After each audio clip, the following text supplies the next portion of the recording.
Baik saudara, esok pentas demokrasi negara kembali dibuka. Mesyuarat khas Dewan Rakyat bagi penggal ketiga Parlimen ke-14 bakal berlangsung selama 5 hari manakala Dewan Negara 3 hari. Perjalanan persidangan kali ini berbeza dengan sebelum ini. Laporan Andy Reza Rohadian.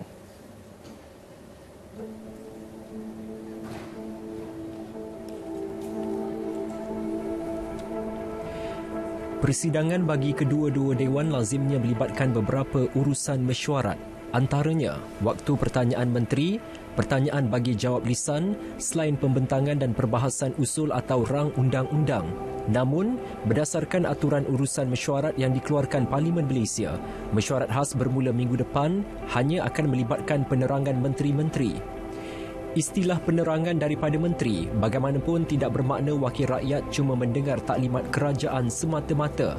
Tegas Menteri Komunikasi dan Multimedia Datuk Saifuddin Abdullah, kesemua ahli parlimen masih boleh mencelah untuk mengajukan soalan, berkongsi pandangan, bahkan berbahas sepanjang mesyuarat.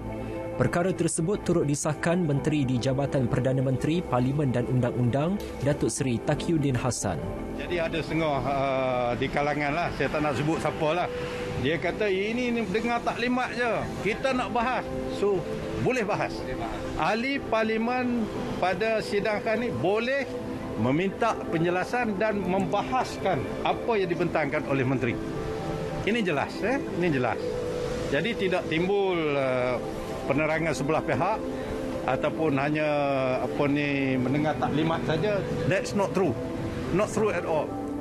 Kesemua pandangan yang dikemukakan ahli parlimen, baik kerajaan maupun pembangkang, akan diteliti dan diambil kira untuk menambah baik usaha kerajaan menangani pandemik COVID-19.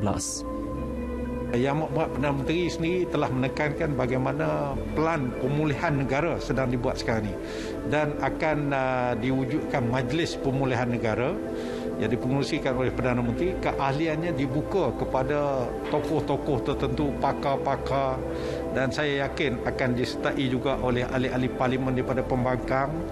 Jadi ini adalah perkara yang baik yang akan dibentangkan. Kalau ada pandangan yang lebih baik, sudah tentulah amat-amat dialu-alukan. Sesi penerangan akan dibuat Perdana Menteri dan 4 menteri lain yang melibatkan 5 perkara utama termasuk pelan pemulihan negara, program vaksinasi dan strategi menangani COVID-19, juga mengenai pakej bantuan ekonomi dan pelaksanaan darurat. Kebenaran untuk ahli parlimen berbahas ketika mesyuarat khas penggal ketiga Parlimen ke-14 merupakan saranan daripada Perdana Menteri Tan Sri Muhyiddin Yassin sendiri. Ia bukti ketulusan kerajaan dalam memastikan demokrasi di Malaysia terus subur walaupun darurat masih berkuat kuasa. Setiap candangan dan pandangan yang dikemukakan ahli parlimen akan diteliti secara menyeluruh menggunakan mekanisme semak dan imbang bagi menghasilkan keputusan yang benar-benar melindungi rakyat dan negara, lebih-lebih lagi ketika pandemik.